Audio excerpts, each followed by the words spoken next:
अस्सलाम वालेकुम एवरीवन, क्या हाल चाल है। उम्मीद है आप सब लोग खैरियत से हो। पाकिस्तान से ऑस्ट्रेलिया ट्रैवल कर रही हूँ। इस व्लॉग में मैं आपको पाकिस्तान से Australia through China southern airline के जरिए, जहाँ पे मेरी लाहौर से गोंगजू की फ़्लाइट थी, 54 kg है, ताकि आप यहाँ पे अपना पासपोर्ट स्कैन करते हैं। और इसको जी डायरेक्टरी बोला जाता है। स्क्रीन पे आपको ज़्यादा लंबी लाइन लगी हुई थी। जहाज़ बहुत ज़्यादा मुसाफिरों से भरा हुआ था, जैसे ऑस्ट्रेलिया में मेला लगा हुआ हो। और जहाज़ से बाहर आते हुए आप इसीलिए आ सकते हैं जी। वेलकम जी, वेलकम।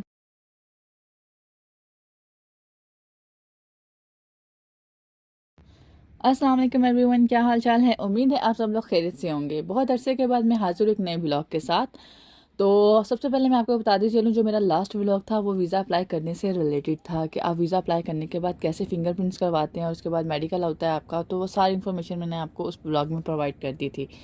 तो मैंने भी अपना वीज़ा अप्लाई किया था और अल्हम्दुलिल्लाह काफ़ी टाइम के बाद मेरा वीज़ा लग गया है पाकिस्तान से ऑस्ट्रेलिया का।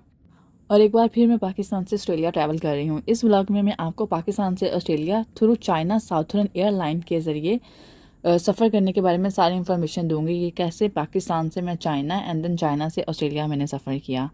तो जी यहाँ पर हम लोग लाहौर एयरपोर्ट पर पहुँच चुके हैं। घर से हम लोग तकरीबन 4 बजे निकल चुके थे, क्योंकि फैसलाबाद से आपने लाहौर ट्रैवल करना होता है हमें, मतलब कि। तो यहाँ पर काफ़ी ज़्यादा रश था, लाइंस लगी हुई थी गाड़ियों की, तो हमें यहाँ पे काफ़ी टाइम लग गया। ऊपर आने के बाद हमने अपनी सामान ट्रॉली में शिफ्ट किया एंड देन ये मैं आपको व्यू दिखा रही हूँ। कितनी ज़्यादा सर्दी नहीं थी, हमें लग रहा था कि ज़्यादा फॉग होगी, जिसकी वजह से शायद हमारी फ़्लाइट भी डिले हो जाए। तो काफ़ी इस किस्म के खदशात थे, लेकिन शुक्र अल्हम्दुलिल्लाह ऐसा कुछ नहीं हुआ। तो यहाँ पर जिस स्क्रीन पे हमारे जो सिटी गोंगजू है, चाइना का शहर गोंगजू, जहाँ पे मेरी लाहौर से गोंगजू की फ़्लाइट थी, तो वो बोर्डिंग स्टार्ट हो चुकी है, वहाँ पे शो हो रहा है। और यहाँ पर काफ़ी ज़्यादा रश है, क्योंकि डिफरेंट फ़्लाइट्स की बोर्डिंग एक साथ ही स्टार्ट हो चुकी थी। तो ये साथ ही ड्यूटी टर्मिनल मैनेजर है, और इसके साथ ही आपको मतलब कि जो मनी एक्सचेंज करनी होती है, आपने पैसे वगैरह पाकिस्तान से, आप बाहर कहीं भी किसी भी कंट्री में ट्रैवल कर रहे होते हैं तो आप अपने पैसे एक्सचेंज करवाते हैं। तो आप यहाँ से अपने पैसे एक्सचेंज करवा सकते हैं ईज़िली। चूँकि मैं टाइम से पहुंच गई थी और तकरीबन हम 8 बजे शायद एयरपोर्ट पर थे, तो मैंने अपनी बोर्डिंग करवाई और उसके बाद हम लोगों को अंदर एयरपोर्ट के अंदर शिफ्ट कर दिया गया। तो हम लोग यहाँ बैठ कर अपनी फ़्लाइट का वेट कर रहे थे, और ये हमारे जो फ़्लाइट का क्रू मेंबर्स हैं सारे, वो लोग फ़्लाइट में जा रहे हैं। और उसके बाद इन लोगों ने हमें मतलब पैसेंजर्स को भी कॉल करना शुरू कर दिया। तो मुझे ये होता है कि मैंने लास्ट में जाना, तो मैं बैठ के ज़रा आराम से सुकून से देख रही थी सबको। उसके बाद जब सब लोग चले गए एंड देन, बिकॉज जहाज़ मुझे छोड़कर तो जाने वाला नहीं है, तो ये अब मेरी बारी थी कि मेरा बैग है, हैंड बैग है, एंड देन पानी की बोतल है साथ। उसके बाद हम लोग यहाँ से एंटर हो रहे हैं। रात काफ़ी थी, तकरीबन 9:30 बजे का टाइम था या। तो ये भाई ने थोड़ा सा मुझे प्रोटोकॉल दिया, थैंक यू। तो इसके बाद जी जहाज़ में एंटर होने के बाद यहाँ पे मेरा सामान रखने के लिए मुझे जगह नहीं मिल रही थी। फिर मैंने अपना बैग किसी ना किसी तरह मैनेज किया और अपनी सीट पर बैठ गई। तकरीबन ये सीटें आप देख सकते हैं कितनी कंफर्टेबल हैं, इतना ज़्यादा मसला नहीं है। तो यहाँ पे मैं आपको बताती चलूँ कि जो हमें सामान, जो लगेज आप लेकर जा सकते हैं चाइना साउथर्न एयरलाइन के अंदर, वो आपको 54 kg अलाउ होता है, जिसमें 23 के 2 बड़े बैग्स और एक जो छोटा हैंड कैरी होता है वो आपको 8 kg का अलाउ होता है। जबकि दूसरी एयरलाइंस आपको इतना ज़्यादा सामान लेकर जाना अलाउ नहीं करती हैं। तो आगे मैं आपको सारी डिटेल्स बताती हूँ वन बाय वन। तो यहाँ पे हम लोग अपने जहाज़ में बैठ चुके हैं, और ये इन लोगों ने हमें एक वॉचर्स दिए थे, जिसके ऊपर सारी इन्फॉर्मेशन आपने प्रोवाइड की गई होती है, कि आप क्या क्या सामान लेकर आ रहे हैं और आपने कितनी दफ़ा ट्रैवल किया है। इस तरह के छोटे छोटे क्वेश्चन होते हैं, तो आपने ये फिल करने होते हैं। और ऐसा ही एक वॉचर मुझे चाइना से ऑस्ट्रेलिया के लिए दिया गया था, जिसमें मुझे सारी इन्फॉर्मेशन प्रोवाइड करनी थी कि मैं अपने साथ सामान में क्या क्या लेकर आई हूँ, क्योंकि मैं कुछ स्वीट्स वगैरह लेकर गई थी असद के लिए, और डिफरेंट चीज़ें थी लाइक घर की बनी हुई होममेड। तो उन्होंने मुझे वो अलाउ कर दिया था, लेकिन मुझे उसमें मतलब कि बताना था कि ये सब चीज़ें मैं अपने साथ लेकर आई हूँ। अगर मैं वहाँ पे क्लियर ना करती, तो उसके बाद उन्होंने मेरी एक एक चीज़ को मतलब कि खोल कर उन्होंने देखना था, सारे बैग्स। तो मेरे पास एक बैग में ये सारी स्वीट्स और ये सारी चीज़ें थी, तो मैंने इनको बता दिया कि मेरे पास ये चीज़ें हैं स्वीट्स की। तो उन्होंने डिक्लेयर किया ना मैंने, तो उसके बाद उन्होंने उसको ओपन करवाया और मेरा सारा सामान वगैरह चेक किया, एंड उसके बाद उन्होंने मुझे ईज़िली जाने दिया। अदरवाइज़ अगर आप क्लेम नहीं करते तो फिर आप ज़्यादा मुश्किल में फंस सकते हैं। तो मेरा तो यही मशवरा है कि प्लीज़ अगर आप अपने साथ कोई भी ऐसी आइटम कोई कुछ लेकर आ रहे हैं, तो आप प्लीज़ वहाँ पर क्लेम कर दें कि आपके पास ये सब चीज़ें मौजूद हैं।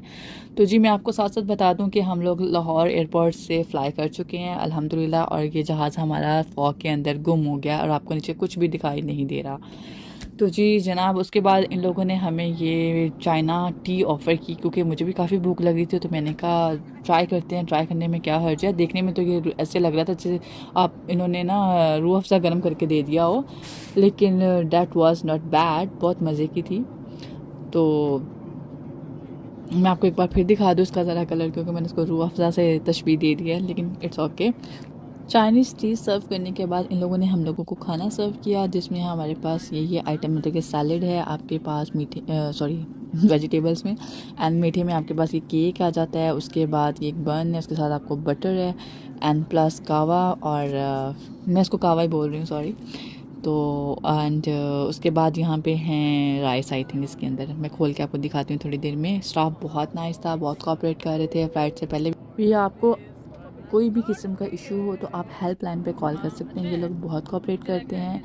फॉर एग्ज़ाम्पल, जब मैंने अपनी टिकट बुक करवाई थी तो मेरा नाम का कोई इशू हो गया था, तो लेकिन मैंने हेल्पलाइन पे कॉल किया तो उन लोगों ने मेरा इशू फ़ौरन रिज़ॉल्व कर दिया। इवन पहले मैंने सीट सेलेक्ट कर ली थी, but later on I change my mind.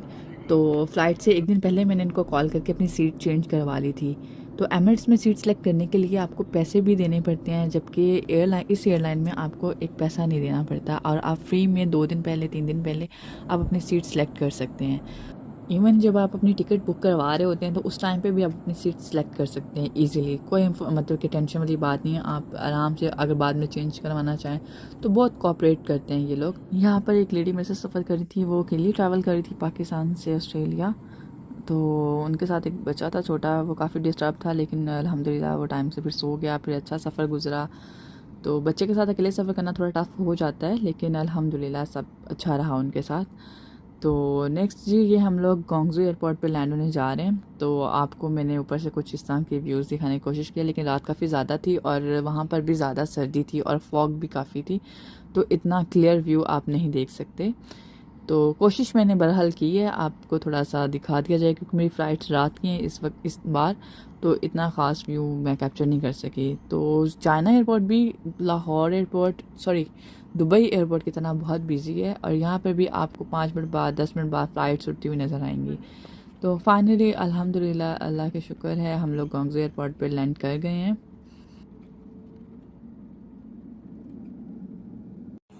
Ladies and gentlemen, our aircraft is still taxiing. For safety and that of others, please remain seated with your seatbelt securely fastened. यहाँ पे मैं आपको बता दूँ, गोंगजू airport बहुत बड़ा है। तो हम लोग जो टर्मिनल नंबर बी पे उतरे थे, जो बी है, और इसका जो गेट नंबर 151, यहाँ पर हमारा जहाज़ मतलब कि आया था।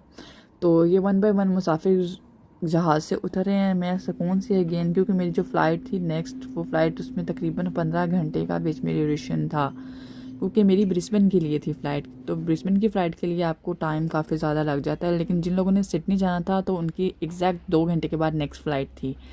तो मेरा ले ओवर काफ़ी ज़्यादा था, क्योंकि 15 घंटे का मुझे थोड़ा सा टेंशन भी और थी कि 15 घंटे कैसे चाइना एयरपोर्ट पे स्पेंड करूँगी, लेकिन अल्हम्दुलिल्लाह अल्लाह ताला वसीला बना देता है। तो ये देखें, रात के वक्त चाइना एयरपोर्ट बिल्कुल सुनसान, कोई बंदा नज़र आ रहा होगा आपको। फ़्लाइट से निकलने के बाद हमारी अगेन चेक इन हुई, और उसके बाद हमारा सामान जो हमारे जो हैंड कैरी में था वो सब चीज़ें उन्होंने चेक किया, पासपोर्ट पे स्टैम्प लगाए गए, हम लोग गोंगजू एयरपोर्ट पे एंटर हो गए हैं। तो ये हमारा है जी गोंगजू एयरपोर्ट। एंड यहाँ पे इन्होंने स्क्रीन अवेज़ा की हुई है, ताकि आप यहाँ पे अपना पासपोर्ट स्कैन करते हैं और अपने जो एयरपोर्ट का वाईफाई है उसके साथ आप कनेक्ट हो जाते हो। जब आप स्कैन करते हो अपना पासपोर्ट, तो आपको स्क्रीन पर एक पासवर्ड और एक आईडी शो की जाती है। हर बंदे को डिफरेंट दी जाती है, बिकॉज सिक्योरिटी की बेस पर।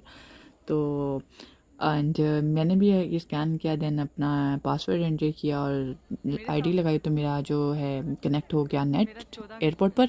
एंड अगेन यहाँ पे स्क्रीन्स लगी हुई हैं, यहाँ पर आपकी फ़्लाइट नंबर और सब कुछ शो कर दिया जाता है। जब आपकी फ़्लाइट से तकरीबन 3 से 4 घंटे पहले पता चल जाता है कि आपकी जो फ़्लाइट है वो किस गेट पर होगी और आपने कहाँ से जाना है, फ़लाँ फ़लाँ ब्ला ब्ला। एंड देन नेक्स्ट यहाँ पे ड्रिंकिंग वाटर, पानी की बॉटल्स भरने के लिए यहाँ पे कूलर्स लगे हुए थे, जो मशीन्स के ज़रिए गर्म पानी भी मिल जाएगा, ठंडा पानी भी मिल जाएगा, और आपको मतलब कि नॉर्मल पानी भी मिल जाएगा। सो अगेन हम आपको थोड़ा सा चाइना एयरपोर्ट दिखाते हैं, जो कि देखने में थोड़ा सा खामोश है, क्योंकि यहाँ पर इतना ज़्यादा रश नहीं था, शायद मुझे नहीं लग रहा था या पता नहीं है ही नहीं था। उसके बाद यहाँ पे अगेन चाइना एयरपोर्ट पर भी आप यहाँ पे अपने पैसे वगैरह एक्सचेंज करवाना हो तो आप करवा सकते हैं। मेरे साथ एक लड़की थी, तो उसने मतलब कि चेंज करवाने थे पैसे, तो हमने तकरीबन यहाँ पे पैसे चेंज करवाए हैं। उसके उसके बाद हम लोग काफ़ी थक गए थे, हम लोगों ने ट्रॉलियाँ ली और उसके ऊपर अपना सामान वगैरह रखा, और ताकि हम लोग थोड़ी सी इस एयरपोर्ट पर आवारागर्दी कर सकें।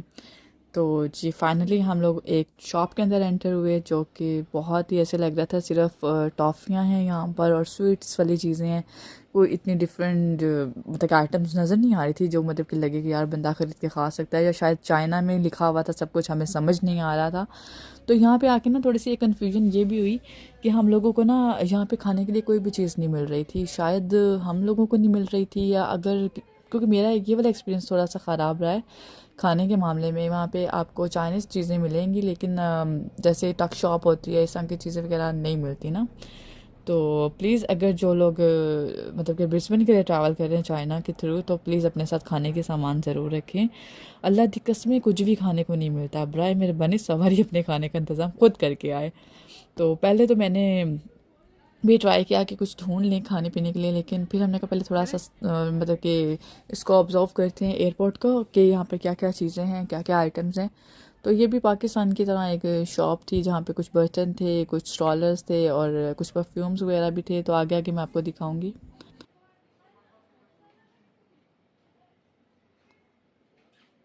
इस शॉप से आगे आने के बाद आपको डिफरेंट ब्रांड्स की डिफरेंट मतलब कि शॉप्स नज़र आ रही होंगी साथ ही यहाँ पे, लेकिन लोग बहुत कम थे, पता नहीं क्यों।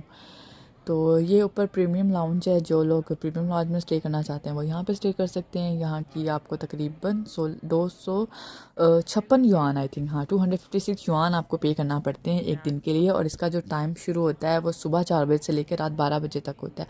अगर आपने 10 बजे या रात के 11 बजे भी आप अंदर गए हैं लाउंज के, तो आपको फ़ौरन 12 बजे बाहर आना होगा। तो जिनका टाइम पीरियड इसके अकॉर्डिंग है तो आप प्लीज़ यूज़ कर सकते हैं और आप पैसे पे कर सकते हैं। और उसके बाद मैंने यही सोचा था कि मैं भी वहाँ पे टाइम स्पेंड करूँगी, लेकिन मुझे एक पार्टनर अच्छी मिल गई, तो हमने सोचा क्यों ना हम लोग मतलब कि एयरपोर्ट घूमते हैं और चीज़ें एक्सप्लोर करते हैं। ये डिफरेंट परफ्यूम्स हैं, उसके साथ ही आपको कुछ मेकअप की आइटम्स भी मिल जाएंगी यहाँ पे। तो हाँ, मैं चाइना साउथर्न एयरलाइन के बारे में भी आपको बता रही थी, और सॉरी प्रीमियम लॉन्च के बारे में बता रही थी। तो अब वहाँ पे आपको खाने की डिफरेंट डिशेस वगैरह ऑफ़र की जाती हैं, और उसके बाद कुछ 4-5 रूम्स होते हैं जहाँ पे आप लोग सोने के लिए आपको बेड्स भी अवेलेबल होते हैं, लेकिन डिपेंड करता है जो पहले आएगा उसको पहले ही मिलेगा ना वो। तो इस तरह से होगा, और खाने की डिफरेंट डिशेस होंगी, और उसके बाद आप नहा सकते हैं, गर्म पानी भी होगा, ठंडा पानी भी होगा, वट एवर, मतलब अ लॉट ऑफ चीज़ें।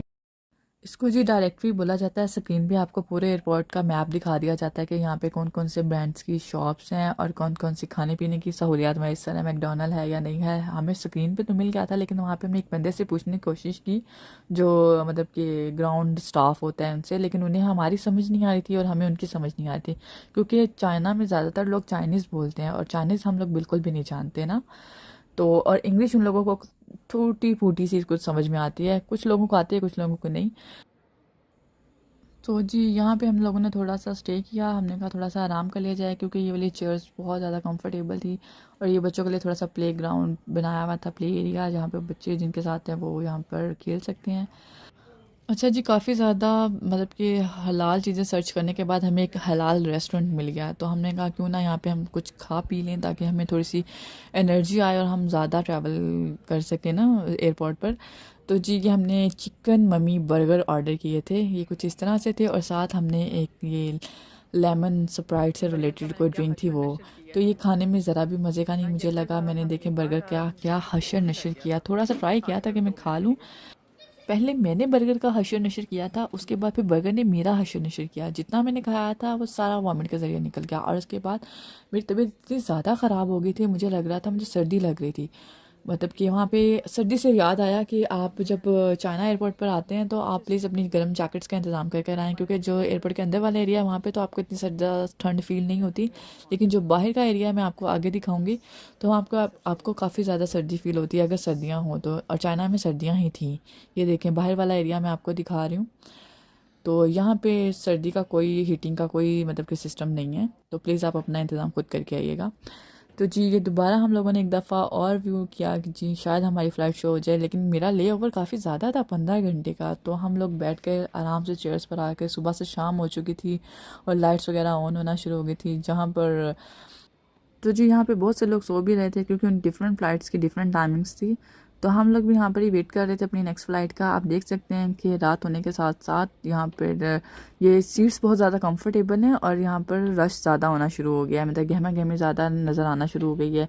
शायद लोगों की फ़्लाइट्स का टाइम हो गया। हम लोगों ने अगेन यहाँ पर आकर अपनी फ़्लाइट को देखा तो हमारा फ़्लाइट तो शो हो रही थी, लेकिन हमारी टाइमिंग जो गेट है ना वो भी शो नहीं हो रहा था। नीचे इन्होंने पूरा जो है गोंगजू एयरपोर्ट का मतलब कि मैप दिया हुआ है कि आप किस गेट पर हैं और आपको किस गेट पे जाना है, तो आपको काफ़ी ज़्यादा इससे मदद मिल जाती है। तो जी ये गोंगजू एयरपोर्ट का एक थोड़ा सा व्यू है। तो खाने के मामले में मेरा एक्सपीरियंस थोड़ा अच्छा नहीं रहा। अगर किसी को आइडिया हो तो प्लीज़ इस ब्लॉग के नीचे ज़रूर मुझे गाइड कीजिएगा कि आपको वहाँ पे खाने पीने में क्या क्या मतलब की चीज़ें मिल सकती हैं, क्योंकि मुझे एक अंकल भी मिले थे, वो इंडिया से थे, तो वो भी यही शिकायत कर रहे थे कि खाने के लिए कोई इतना अच्छा सिस्टम नहीं है हम लोगों के लिए। चाइनीज़ डिशेस तो हैं ओवरऑल, तो हम अपनी बात कर रहे हैं। तो जी अगेन मैं आपको 173 गेट नंबर, हाँ सॉरी मैं आपको बताना भूल गई कि हमारा जो गेट नंबर है 173 शो हो गया था और हम लोग अपने गेट की तरफ ही जा रहे थे। तो ये रास्ते में तकरीबन सारा एरिया ही मुझे थोड़ा खामोश खामोश लगा। इतना रश नहीं था जितना दुबई एयरपोर्ट पे होता है या जितना लाहौर एयरपोर्ट पे होता है, तो शायद इसलिए मुझे थोड़ा सा अजीब लग रहा था। फाइनली जी ये लास्ट गेट था 173 गेट जो है, और यहाँ पर मुझे लग रहा है हम सबसे पहले आ गए हैं क्योंकि यहाँ पे कोई इक्का दुक्का बंदा बैठा हुआ वेट कर रहा है। तो मुझे काफ़ी ज़्यादा नींद आई हुई थी, मैं थोड़ी देर के लिए मैंने नैप लिया यहाँ पर ही बैठे बैठे, और इसके बाद हमारी बोर्डिंग स्टार्ट हो गई थी, बोर्डिंग कहते हैं या जो भी। तो ये काफ़ी ज़्यादा लंबी लाइन लगी हुई थी। अगेन वेट कर रही थी मैं कि सब लोग चले जाएं, देन फाइनली एंड पे जाऊंगी, क्योंकि जहाज़ के अंदर जाके भी आपने बैठ कर बोर ही होना होता है, तो इससे बेहतर है कि आप एयरपोर्ट पे थोड़ा वेट कर लें। तो ये जी बाहर का थोड़ा सा व्यू है, और ये मेरे राइट साइड से जो बिज़नेस क्लास वाले लोग थे वो एंटर हो रहे थे और हम अगेन रहे इकॉनमी क्लास के मुसाफिर। तो जी जहाज़ बहुत ज़्यादा मुसाफिरों से भरा हुआ था, जैसे ऑस्ट्रेलिया में मेला लगा हुआ हो, और मेले से याद आया कि क्रिसमस गुजरी थी, शायद इसी वजह से रश काफ़ी ज़्यादा था। अगेन मैं फिर वही बात करूँगी, इसकी स्टाफ काफ़ी कोऑपरेटिव है, आपको मतलब कि काफ़ी ज़्यादा हेल्प करता है। तो आप देख भी रहे हैं यहाँ पे अगेन हम लोग अपनी सीट्स पर आ गए। मेरे साथ एक चाइनीज़ लेडी बैठी हुई थी, लेकिन she was very nice. China के मामले में मेरा एक्सपीरियंस इतना अच्छा नहीं रहा, लेकिन जो मेरे साथ लेडी सफ़र कर रही थी शी वाज वेरी नाइस, मतलब कि उसके साथ मुझे बहुत अच्छा और कंफर्टेबल फील हुआ।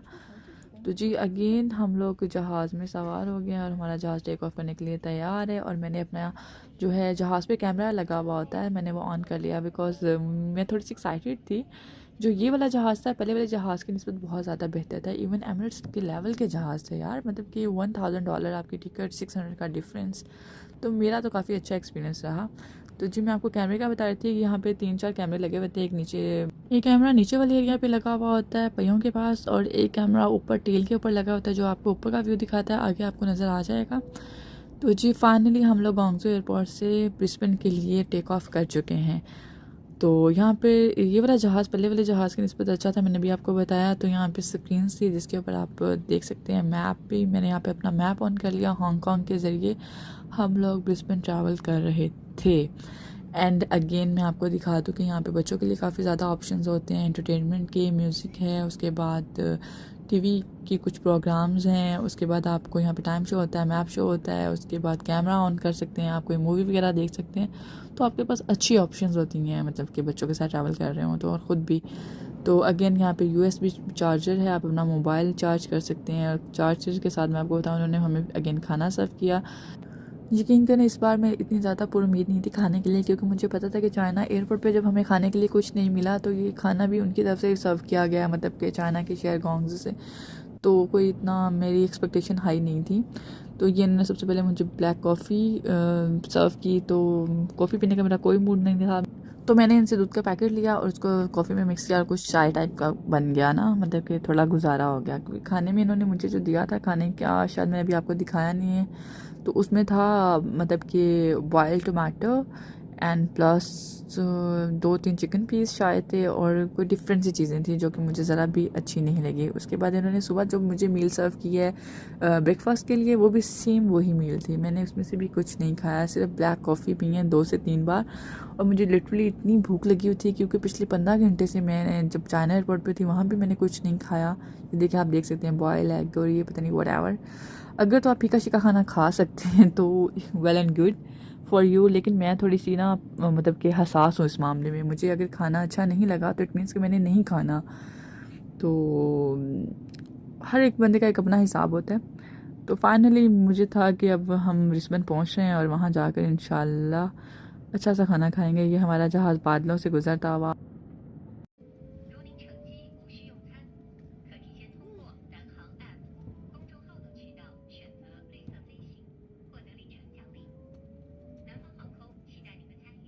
ये जी फाइनली अल्हम्दुलिल्लाह हम लोग ब्रिस्बेन एयरपोर्ट पर पहुंच गए हैं और हमारा जहाज़ लैंड हो गया। और ये हम लोग जहाज़ से बाहर आते हुए, तो जी जिस फ़्लाइट में हम लोग सफ़र कर रहे थे वो ये वाला जहाज़ था, चाइना साउथर्न एयरलाइन का।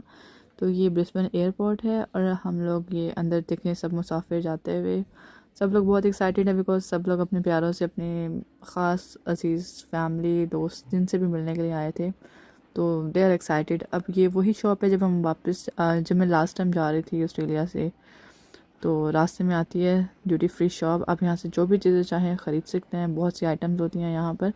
सो what you like you can buy it.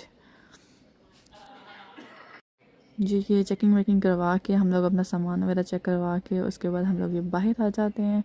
तो बाहर से थोड़ा सा ये खाने वाली कुछ हमारे ख्याल से कैफेटेरिया है जहाँ पे आप लोग कुछ खाना चाहें तो आप ले सकते हैं। देखें ना, ब्रिस्बेन पे अ लॉट ऑफ ऑप्शंस हैं आपके पास, जो भी आप ख़रीदना चाहें तो आप ख़रीद सकते हैं। लोगों का एक हजूम है, आपके एक गहमा गहमी नज़र आएगी जो कि चाइना एयरपोर्ट पर मुझे नज़र नहीं आई। जी फाइनली असद मुझे वेलकम करने के लिए आ गए हैं और इन्होंने बड़ी मेहनत के साथ मेरा सामान उठा के गाड़ी के अंदर रखा है। हम लोग तकरीबन 6 महीने के बाद मिल रहे थे, या क्योंकि जून में मैं वापस आई थी तो अब मैं जनवरी में वापस आई हूँ, तो तकरीबन ऑलमोस्ट 6 मंथ्स के बाद हम लोग मिल रहे थे। तो आते समय मुझे नहीं पता था कि मैं इतनी मुशक्क़त करवाऊँगी अपने हस्बैंड से, लेकिन क्या कर सकते हैं जी, मजबूरी है। तो हमने सामान अपनी गाड़ी के अंदर रखा और उसके बाद ऐसे ट्रॉली वहाँ पर, और यहाँ पर वो से ट्रॉली स्टैंड पर लगाने गए थे। और ये आपको बाहर से कुछ दिखा रही हूँ मैं एरिया, इसको पैसेंजर पिकअप एरिया कहते हैं। यहाँ पे मतलब कि आपके जो भी फैमिली अजीज़ जो भी आपको पिक करने आते हैं यहाँ पे गाड़ी के जरिए आप इजीली आ सकते हैं। जी वेलकम जी वेलकम। मुझे मेरे हस्बैंड ने बहुत अच्छे अंदाज में वेलकम किया, थैंक यू असद जी। और हम लोग ब्रिस्बेन एयरपोर्ट से बाहर जाते हुए, स्टार्टिंग में मैंने नोटिस नहीं किया था कि मेरे सामने कोई इस तरह का वेलकम वाला पेज लगा हुआ है और ये सब चीज़ें ना। तो 1-2 मिनट बैठने के बाद, क्योंकि स्टार्ट में आपको पता ही नहीं होता है, आपके हवास गुम हुए होते इतना ट्रैवल करके आ रही है वो, जब मैंने नोटिस किया मैंने कहा यार thank you so much, so thank you. And तो जी यहाँ पर मेरा ब्लॉग ख़त्म होता है। और प्लीज़ आपको अगर मेरा ब्लॉग पसंद आया तो मेरे चैनल को लाइक एंड सब्सक्राइब ज़रूर कीजिएगा, मेरी वीडियो को शेयर कीजिएगा और हमें हमेशा दुआओं में याद रखिएगा। और अपना बहुत ज़्यादा ख्याल रखिएगा, अपना और हमारे इस चैनल का। थैंक यू, अल्लाह हाफिज़।